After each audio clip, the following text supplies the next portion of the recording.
Okay, so we're back. We gave Bev her van last night. We had a little reveal party and I showed her a few things on the van, but with all the excitement and the first time she got to see it, I doubt if she remembered everything. So what we're going to do today is just a quick walk around and show her how to operate the van, where the fuse panels are, the water fills, things like that. So let's take a look. So we had a lot of discussion about how we were going to get power into the battery. We talked about needing to charge a battery, and there were 3 different ways we were going to do it. We're going to do it with the alternator off the engine, which is right here. We were going to take it from solar panel inputs, and we were also going to take it from the battery charger that was built in that was part of a previous conversion. So we added a battery cable that runs back to the DC to DC charger. So this outlet down here will handle any 110 volt power. I believe it's a 30 amp input. That also feeds a battery charger right inside this fender that will charge the battery. So that's the second way we're going to get power. The third way is we have solar power inputs at each of the doors, the 2 side doors and the rear doors. We put an Anderson connector here that matches up with an adapter we have on our Jackery solar panel. And the solar panel is just stored right here in this drawer. So you'll just take the solar panel out of the drawer, hook it up to the power ports at any of one of the 3 doors, and now you have power. So that's the 3 ways that you're going to be able to charge your battery and keep yourself running down the road. So the water system is fairly simple. We've got a quick fill connection right here on the back of the kitchen cabinet, and it feeds a line to the 10-gallon tank that's underneath the bed. There's also a vent line built into it, so the water system is fairly simple. But behind this access panel here, we've got 2 water pumps, and let me show you that. The top pump right here is for the shower, and the lower pump is the fresh water. And you can see the water fill going to the 10-gallon tank and the vent line. The reason we have 2 water pumps is to keep our fresh water system pure and sanitary. That way everything that goes into the 10-gallon water tank we know is clean and drinkable, and it runs straight up here to the faucet. This other pump right here is a unique feature. It added a shower. So let me shut the cabinet door a second. Okay, so we showed you the 2 water pumps back here and the need to keep the shower water separate from the potable water. There's many times I'm in Colorado or something and I could just go fill up the bag in the creek and throw it on the picnic table and have a hot shower in 30 or 40 minutes. So that's what this is for. I think it's going to be great. The shower port is right here. And we just use a quick disconnect with a hose, and I'll show you that. So not only is it a shower, but it's great for washing up hiking gear, things like that. You get out, you get muddy, and your boots are all muddy and everything.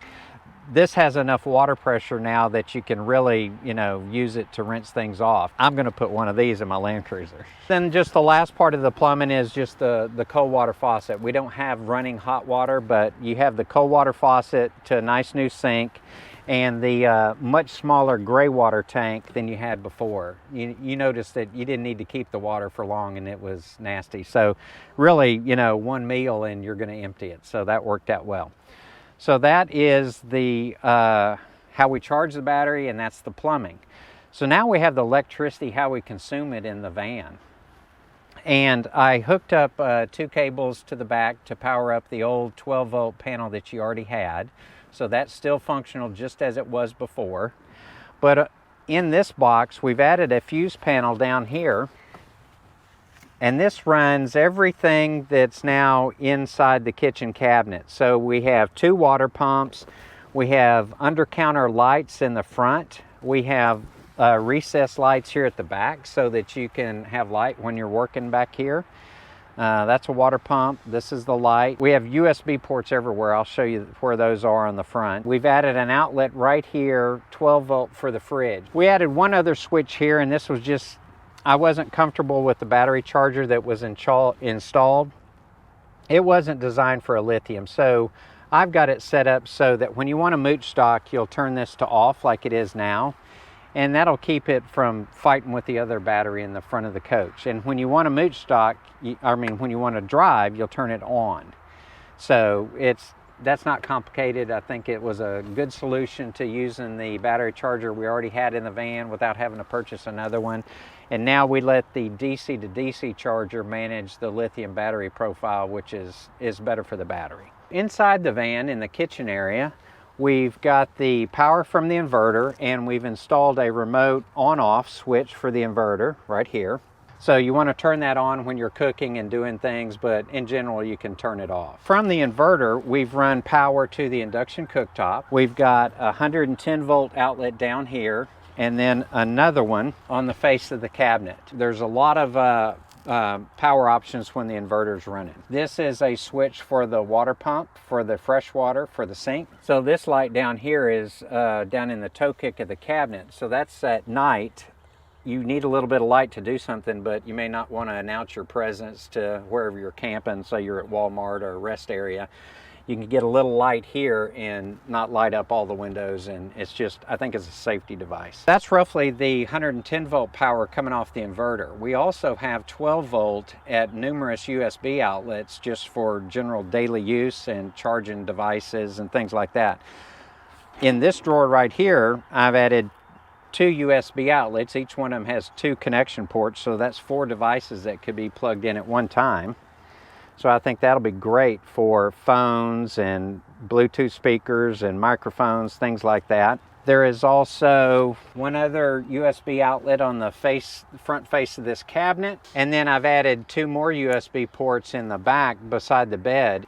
I think I showed you these in one of my other videos, how I just kind of used a plastic panel and disguised it in there. I think we were able to hide most of the electrical where it wasn't obtrusive, where it was easy to get to, you could use it, it was functional, but it didn't stand out. One of the important things was not to ruin the aesthetics of the van. That's electrical, that's plumbing. I want to show you the cabinetry now. So the big change was the kitchen cabinet. We added a lot of drawers to the front of it where there were none before, and I think you may have seen that in some of my cabinet builds. But here are the 4 drawers with the nice Beverly knobs on the front. You know, that was a touch.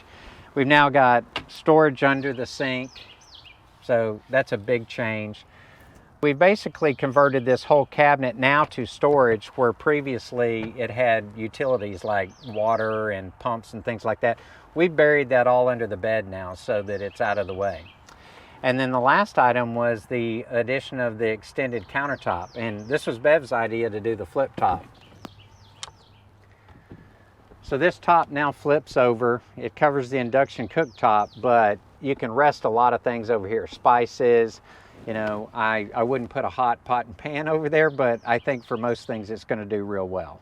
And so this came out just really nice and clean and flush, and I will say that I will never get this lucky again to make something that lines up that well.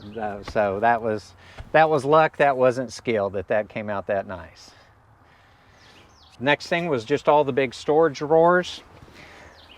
Yes, they have the ugly blue latches. Beverly's going to work on that, but they're locking drawers so they don't end up in the front seat. But these are massive. These are truly massive. We've got 2 of those, and then this drawer did not exist in our previous build. This space wasn't used, and this drawer is nice and big. Happy with the amount of drawers. We've got 8 drawers now in here, and it's just really going to change the use of the space.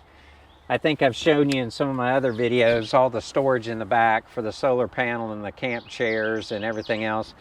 I'll show you now that she's filled it up, but that drawer is big too. So this is the rear drawer, and to put it into scale, you know, this is how big it is. So it's pretty massive. This is what the cabinetry and the carpentry looks like now in the van. And I would encourage you to go to Bev's channel, Becoming Bev, and she's going to do a complete walkthrough, and you know, she's got it decorated again. And the big goal was not to change the look of it. I mean, her van's got a personality. It's been on tiny home tours. People are starting to recognize it, and I didn't want to mess with that. But I did want to change the way it was built and the storage. So I think we've done that. I think it's been successful. If you watch the reveal video, you'll know she was pretty excited about it. That's what we've got. We're going to be moving on to another van soon. She's going to go test it for a couple weeks and give me her punch list of all the things I may have forgotten, but it's going to go well. I'm happy with it, and I feel good sending her down the road with it.